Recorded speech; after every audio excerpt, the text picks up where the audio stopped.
तो आप सभी का 1वे क्लास में स्वागत है। और हमारा साइंस में टॉपिक चल रहा था digestive system. Digestive system complete होने के बाद अब हम नया टॉपिक करेंगे नर्वस सिस्टम। नर्वस सिस्टम सबसे पहले नर्वस सिस्टम होता क्या है? नर्वस सिस्टम होता है, अगर अपनी सामान्य भाषा में देखें तो सपोज दैट मेरा हाथ किसी गर्म चीज़ पर गया और मैंने अपना हाथ वापस अपनी ओर खींच लिया। ये किस वजह से हुआ? ये हमारे नर्वस सिस्टम की वजह से हुआ। किस वजह से हुआ? नर्वस सिस्टम की वजह से हुआ। ब्रेन एंड स्पाइनल कॉर्ड, ठीक है, ब्रेन और स्पाइनल कॉर्ड की मदद से ये होता है। ये रिफ्लेक्सिव एक्शन यानी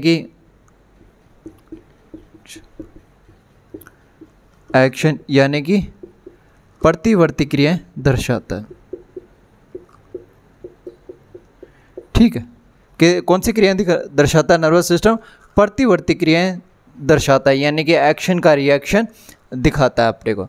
ठीक है, यहाँ से क्वेश्चन नहीं आते। अब नर्वस सिस्टम दो भागों में विभक्त है। एक को बोलते हैं CNS।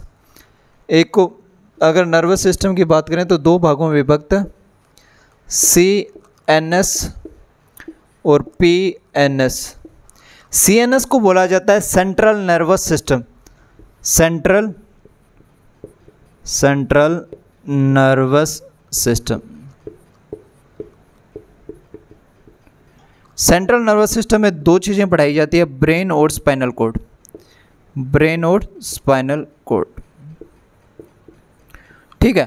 पेरिफेरल PNS को बोला जाता है peripheral nervous system.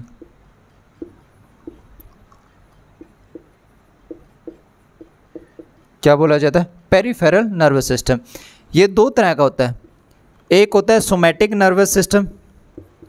Somatic nervous system, ठीक है। एक को बोलते हैं autonomous nervous system. Autonomous nervous system, ठीक है। सबसे पहले अपने देखते हैं PNS। PNS क्या होता है? PNS दो तरह का होता है, सोमैटिक नर्वस सिस्टम और autonomous nervous system. Somatic nervous system हमारे वॉलेंटियर एक्शन को देखता है, हमारी ऐच्छिक क्रियाओं को देखता है, ऐच्छिक क्रियाओं को देखता है या वॉलेंटियर एक्शन को देखता है। सर वॉलेंटियर एक्शन कौन से होते हैं? वॉलेंटियर एक्शन वो होते हैं जो एक्शन हम अपनी मर्जी से कर सकते हैं। जैसे हम फूड खा रहे हैं तो वो अपनी मर्जी से है ना। कोई भी एक्शन जो हमारे कंट्रोल में हो, जो हम अपनी इच्छा के अकॉर्डिंग कर सकते हैं, वो किस में आते हैं? वॉलेंटियर एक्शन में आते हैं। इनवॉलेंटियर एक्शन वो होते हैं जो हमारे अकॉर्डिंग नहीं होते। जैसे हमारा ब्लड प्रेशर, हमारे ब्लड प्रेशर अपने कंट्रोल में नहीं है ना। ऐसा थोड़ी है कि मैं चाहूँ कि ब्लड प्रेशर अब 90 की स्पीड में आए, ऐसा पॉसिबल है? नहीं। ब्लड प्रेशर एक इनवॉलेंटियर एक्शन है। हमारा रेस्पिरेटिव सिस्टम है ना, हमारा ब्लड सर्कुलेटरी सिस्टम, इस तरह के जो भी सिस्टम है, भागना क्या है? भागना एक वॉलेंटियर एक्शन है। मैं भागूं तो भागूं, ना भागूं तो ना भागूं, है ना। लेकिन मेरा सांस लेना है क्या है? इनवॉलेंटियर एक्शन है, मुझे लेना ही पड़ेगा। हाँ, मैं सांस को बंद कर दूंगा, कितनी देर के लिए बंद कर दूंगा? सांस लेना एक वॉलेंटियर इनवॉलेंटियर एक्शन है, ठीक है। ऑटोनोमस इनवॉलेंटियर एक्शन होता है। कैसा होता है? Involuntary action. जैसे इसका example heart beat. Heart beat को आप रोक नहीं सकते ना, अपने हाथ में थोड़ी है हार्ट बीट को। और वॉलेंटियर एक्शन में फूड कंज्यूम, रन, इस तरह की चीज़ें आती है, ठीक है। इसमें तो बहुत सारी आती है। कफ आ गया, खांसना तुम्हारे हाथ में थोड़ी है ना। स्नीजिंग तुम्हारे हाथ में थोड़ी है, छींकना तुम्हारे हाथ में थोड़ी है। इस तरह की सारी चीज़ें इनवॉलेंटियर एक्शन में आती है। इनवॉलेंटियर एक्शन को हिंदी में बोला जाता है अनैच्छिक क्रियाएं। ऑटोनोमस दो तरह का होता है, एक होता है सिंपैथेटिक, एक होता है पैरासिम्पैथेटिक। इनवॉलेंटियर एक्शन में ऑटोनोमस दो तरह का होता है, मैं यहाँ पर लिख देता हूँ।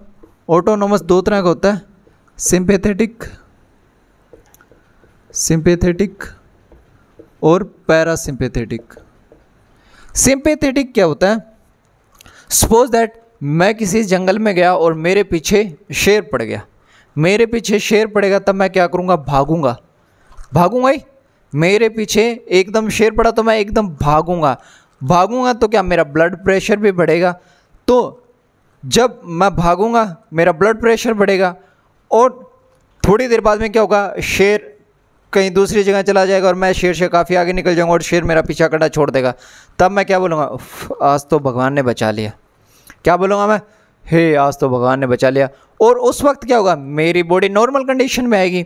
तो सिंपैथेटिक में वो होता है जब हमें कोई भी इमरजेंसी होती है तब हमारे ब्लड प्रेशर को हाई करता है। वो कौन करता है, सिंपैथेटिक नर्वस सिस्टम करता है। कौन करता है, सिंपैथेटिक नर्वस सिस्टम करता है। जब हमारे ब्लड प्रेशर को वापस नॉर्मल करना होता है, जब हम किसी इमरजेंसी से बाहर आ जाते हैं और हमारे ब्लड प्रेशर को वापस नॉर्मल करना है, तो वो कौन करता है, पैरासिम्पैथेटिक नर्वस सिस्टम करता है। कौन करता है, पैरासिम्पैथेटिक नर्वस सिस्टम करता है। ये है नर्वस सिस्टम के बारे में। नर्वस सिस्टम दोबारा देखें तो दो तरह के होते हैं, सीएनएस, पीएनएस। सीएनएस में ब्रेन और स्पाइनल कॉर्ड पढ़ाए जाते हैं। पीएनएस में दो तरह के होते हैं, सोमैटिक और ऑटोनोमस। सोमैटिक में वॉलेंटियर एक्शन आते हैं जो हमारी इच्छाओं के अकॉर्डिंग हम मैनेज कर सकते हैं, जैसे फूड कंज्यूम करना, ऐसे बहुत सारी चीज़ें।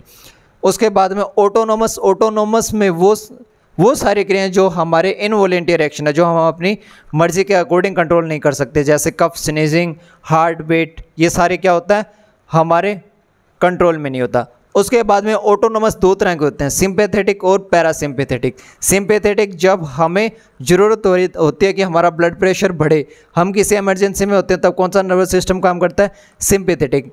और उस इमरजेंसी के बाद में नॉर्मल लाने के लिए कौन सा नर्वस सिस्टम काम करता है, पैरासिम्पैथेटिक नर्वस सिस्टम काम करता है।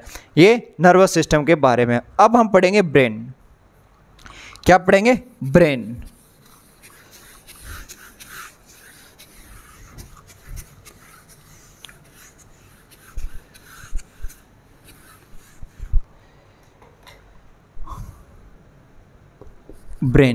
ब्रेन यानी कि मस्तिष्क। सबसे पहले बात करें स्टडी को क्या बोलते हैं, न्यूरोलॉजी। और स्पेशलिस्ट को क्या बोला जाता है, न्यूरोलॉजिस्ट। अगर बात करें हमारे ब्रेन की, तो ब्रेन की स्टडी को क्या बोला जाता है, न्यूरोलॉजी। और स्पेशलिस्ट को क्या बोला जाता है, न्यूरोलॉजिस्ट। क्या बोला जाता है, न्यूरोलॉजिस्ट। ब्रेन 3 भागों में बंटा होता है, ये बात बताने की जरूरत नहीं है। ब्रेन का ज़्यादातर भाग किसका बना होता है, वसा का बना होता है। ब्रेन का लगभग 60% भाग किसका बना होता है, वसा का बना होता है। और हमारे शरीर की लगभग 20% एनर्जी हमारा माइंड कंज्यूम करता है ऑक्सीजन के रूप में। किसके रूप में, ऑक्सीजन के रूप में। कितनी एनर्जी कंज्यूम करता है, 20% एनर्जी कंज्यूम करता है। अब हमारे माइंड की पोजीशन की बात करें तो ब्रेन की पोजीशन होती है कपाल के नीचे, ठीक है, कपाल के नीचे। अब हमारा ब्रेन हमारे ब्रेन जैसे कपाल है, कपाल के नीचे बोन्स पाई जाती हैं। उन बोन्स से काफ़ी बार क्वेश्चन पूछे जाते हैं और बच्चों को याद नहीं रहते, पर मेरे पास इसकी एक अच्छी सी शॉर्ट ट्रिक है जो आपको 2 मिनट में याद करवा देगा। OTP आती है ना फ़ोन में, OTP सेफ। एक बात है कि भाई OTP आजकल बहुत ज़्यादा इधर उधर होने लगी, तो आप अपने OTP को क्या रखो, सेफ रखो। O से ओसीपिटल, पहले कौन सी आ गई, ओसीपिटल। O से ओसीपिटल। T से टेम्पोरल, P से प्रियंटल, S से सेफेनोइड, E से एथेमोइड, F से फ्रंटल। क्या, F से फ्रंटल। इनकी संख्या की बात करें तो 122, 111 कितनी होगी, हमारे टोटल कपाल में कितनी हड्डियां होती है, 8। कितनी हड्डियां होती है, 8। याद नहीं हो रही, याद करने के 1 मिनट में याद करा देता हूँ। OTP सेफ आपके नंबर पे OTP आई। OTP की संख्या क्या है, 122, 111। O से ओसिपिटल, T से टेम्पोरल, P से प्रियंटल, S से सेफेनोइड, E से एथेमोइड, F से फ्रंटल, है ना। तो ये हो गई। अब हमारे ब्रेन के अंदर बाहर से कोई लिक्विड भाग ना आ जाए, है ना। हमारा ब्रेन ऐसा होता है, हमारा ब्रेन इस तरह का होता है। यहाँ पर आपने ज़्यादातर मूवी में देखा होगा ऐसे ऐसे बना होता है। तो यहाँ पर लेयर्स होती हैं। उन लेयर का क्या काम होता है, ये लेयर बाहर से यानी कि माइंड के अंदर कोई भी लिक्विड चीज़ अंदर नहीं आने देती, कोई भी लिक्विड चीज़ अंदर नहीं आने देती। तो लिक्विड चीज़ अंदर ना आए इसके लिए 3 तरह के लोब्स पाए जाते हैं, 3 तरह के क्या पाए जाते हैं, लेयर्स पाए जाते हैं, जिसका नाम है ड्यूरामेटर, आर्केनोइड और पियामेटर। क्या है, 3 तरह के नाम है, ड्यूरामेटर, आर्केनोइड और पियामेटर। ये 3 तरह के क्या पाए जाते हैं हमारे माइंड के नीचे, हमारे माइंड के बोन्स के नीचे लेयर्स पाई जाते हैं, जो लिक्विड भाग को हमारे ब्रेन के अंदर नहीं आने देती। 3 कौन कौन से हैं, ड्यूरामेटर, पियामेटर और आर्केनोइड। ड्यूरामेटर, पियामेटर और आर्केनोइड। ब्रेन के अंदर छोटे छोटे क्या पाए जाते हैं, बहुत सारे न्यूरॉन्स पाए जाते हैं। क्या पाए जाते हैं, न्यूरॉन्स। क्या पाए जाते हैं, न्यूरॉन्स। और यहाँ से एक क्वेश्चन आता है कि हमारे शरीर में सबसे कम रीजनरेशन पावर किसकी होती है। हमारे शरीर में सबसे कम रीजनरेशन की पावर किसकी होती है, न्यूरॉन्स की होती है। सबसे कम रीजनरेशन की पावर। और सबसे ज़्यादा रीजनरेशन की पावर किसके पास होती है, लीवर के पास। सबसे ज़्यादा वसा का पाचन कहाँ होता है, लीवर में होता है। कहाँ होता है, लीवर में होता है। एक माइंड का वेट कितना होता है, 1350 ग्राम। 1350 ग्राम से लेके 1500 ग्राम तक औसतन माना जाता है, लेकिन ज़्यादातर 1350 ग्राम ही सही माना जाता है। आया समझ में। ब्रेन सबसे पहले स्टडी को न्यूरोलॉजी स्पेशलिस्ट को न्यूरोलॉजिस्ट, बाद में बात करते हैं ब्रेन की हड्डियों की बात करें तो 8 हड्डी पाई जाती है। कौन कौन सी, OTP safe, occipital, parietal, temporal, sphenoid, ethmoid, frontal, 122, 111। ठीक है। उसके बाद में मैंने बताया कि लेयर्स पाई जाती है जो बाहर से लिक्विड भाग को अंदर नहीं आने देती, पियामेटर, ड्यूरामेटर और आर्केनोइड। ठीक है। उसके बाद में मैंने बताया कि हमारा माइंड, अगर हमारे माइंड का कितना प्रतिशत भाग फैट का बना होता है, 60%। हमारे शरीर की टोटल एनर्जी का 20% एनर्जी कौन कंज्यूम करता है, माइंड। किस रूप में, ऑक्सीजन या ग्लूकोज के रूप में। ये मैंने आपको बताया। अब ब्रेन को जब अपने खोलते हैं तब ब्रेन के 3 भाग खुलते हैं। ब्रेन को जब अपने खोलते हैं, है ना, तो ब्रेन के 3 भाग खुलते हैं, फोर ब्रेन, मिड ब्रेन और हिंड ब्रेन। कौन कौन से, यहाँ पर ये ब्रेन है, इस ब्रेन के 3 भाग खुलते हैं। पहला फोर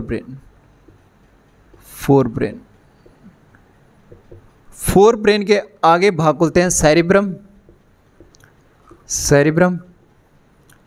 थैलमस, हाइपोथैलेमस।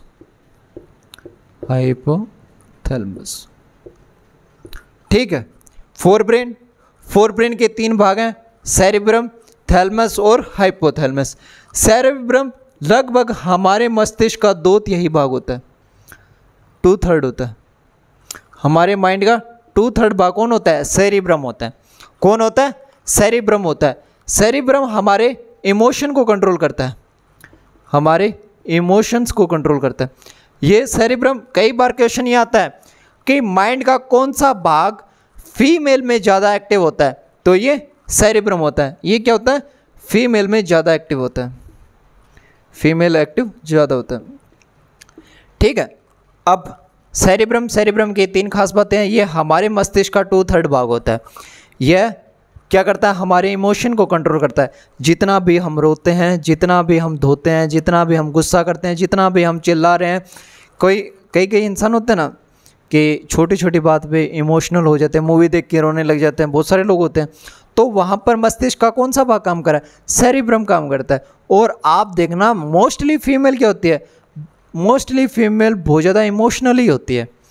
हर किसी के छोटे दुख पर रो देती हैं, हर किसी के प्यार में तीसरे दिन पड़ जाती है। तो वो क्या है, वो सेरिब्रम की वजह से होता है। ठीक है, तो किस वजह से होता है? सेरिब्रम की वजह से होता है। ठीक है, सेरिब्रम आगे दो भागों में बढ़ता है। सेरिब्रम के दो भाग हैं, सेरिबल कोर्टेक्स, सेरिबल कोर्टेक्स और हिप्पोकैम्पस, हिप्पोकैम्पस। ठीक है, सेरिबल कोर्टेक्स आगे सेरिब्रम आगे जाके दो भागों में बनता है, सेरिबल कोर्टेक्स और हिप्पोकैम्पस। सेरिबल कोर्टेक्स आगे जाके 4 लोब में बनता है। कितने लोब में? 4 लोब में बनता है। पहला फ्रंटल, दूसरा पेरिएंटल, तीसरा ओसिपिटल और चौथा टेम्परल। ठीक है, सेरिबल कोर्टेक्स आगे जाके कितने भागों में बंट रहा है? 4 भागों में बंट रहा है। पहला भाग कौन सा है? पहले भाग की बात करें तो फ्रंटल, पहला भाग फ्रंटल, फिर प्रिएंटल, फिर ओसिपिटल, फिर कौन सा है? ओसिपिटल। अब यहां तक पढ़ लिया। अब अपने क्या पढ़ेंगे? Cerebral cortex. सेरिबल कोर्टेक्स के पहले ये भाग पढ़ेंगे। फ्रंटल भाग ऊपर से रफ कर दूं।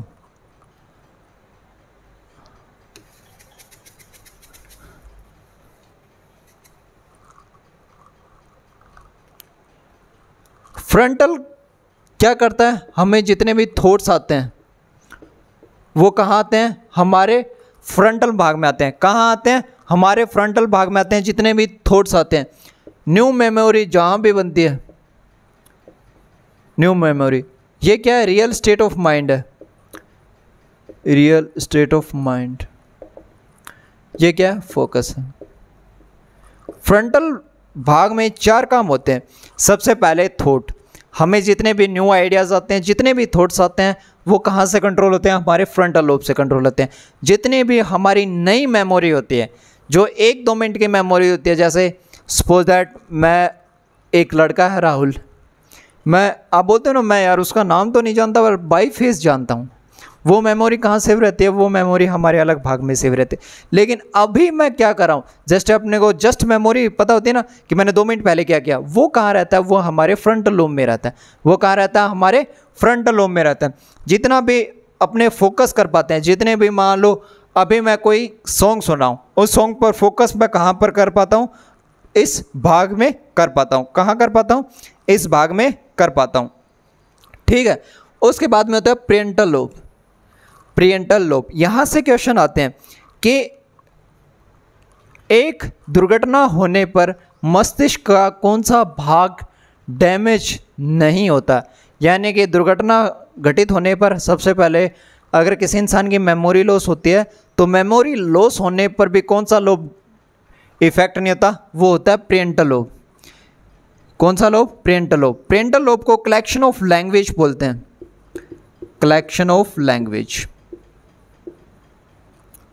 आपने देखा होगा कि किसी भी इंसान का एक्सीडेंट हुआ है या कोई भी इंसान सदमे में गया और उसने अपनी मेमोरी खो दी, तो वो डायरेक्ट ऐसा थोड़ी है कि वो हिंदी बोलता, जैसे कि किसी की मेमोरी जाने से पहले वो हिंदी बोल रहा है और उड़ते वो बोल ही ना पा रहा हो, या पंजाबी बोल रहा हो या कुछ और बोल रहा हो, ऐसा पॉसिबल नहीं है।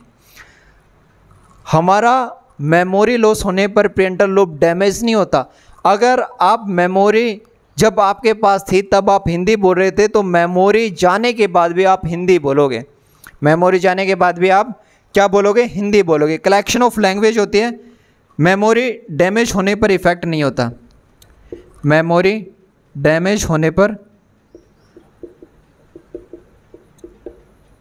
पर इफेक्ट नहीं होता। ठीक है, ये ड्राइविंग मोड भी होता है, यानी कि आजू बाजू किधर जाना है, कितनी स्पीड से जाना है, ये सारी कंट्रोल कहाँ होता है? हमारे प्रिएंटल लोब में होता है। कहाँ होता है? हमारे प्रिएंटल लोब में होता है। फिर तीसरा लोब आता है ओसिपिटल लोब।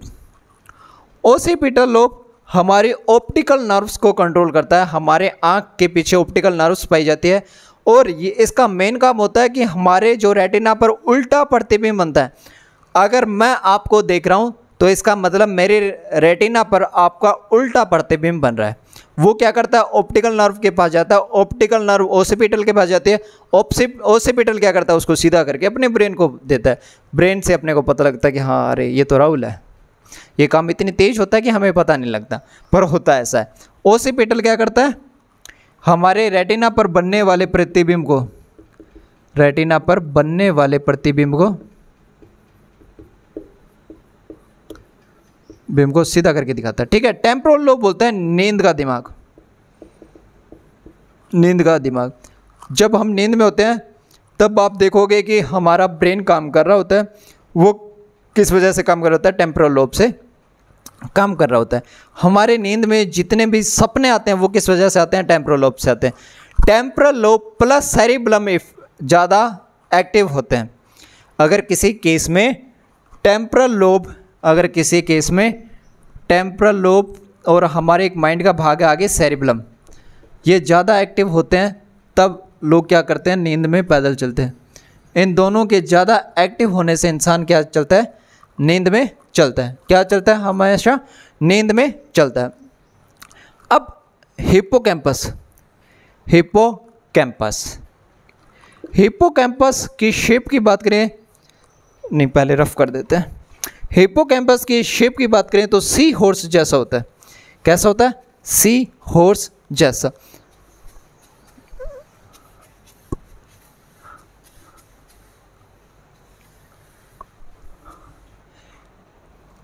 हिप्पोकैम्पस की बात करें तो ये किस जैसा होता है, ये हमारे सी हॉर्स जैसा होता है हिप्पोकैम्पस। ये हमारे माइंड का 1/5 चेंबर होता है, यानी कि इसे मस्तिष्क की 5वीं पली भी बोलते हैं, मस्तिष्क की 5वीं पली।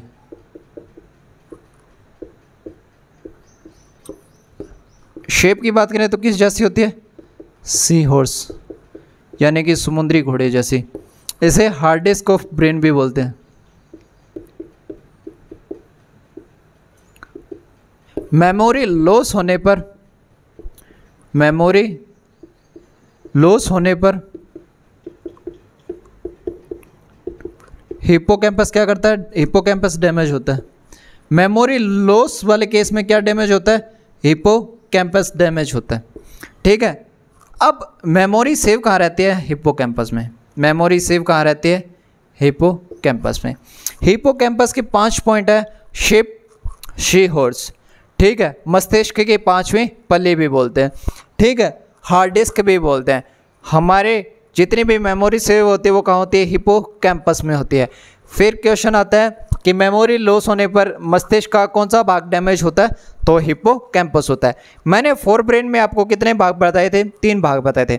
सेरिब्रम मैंने आपको बताया, फिर सेरिब्रम आगे 2 भागों में बढ़ता है, सेरिब्रल कॉर्टेक्स और हिप्पोकैम्पस, ये मैंने आपको पढ़ाया।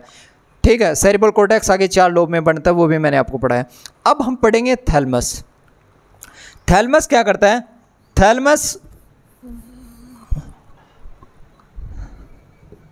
थैलमस की बात करें तो हमारे जितने भी सेंसरी ऑर्गन होते हैं, अगर हिंदी में बोलें तो हमारी इंद्रियां, जैसे आइज, स्किन, है ना, नोज, ये सारी क्या हमारी इंद्रियां हैं। इनको कंट्रोल कौन करता है, हमारा थैलमस करता है। कौन करता है, हमारा थैलमस करता है। कौन करता है, हमारा थैलमस। यानी कि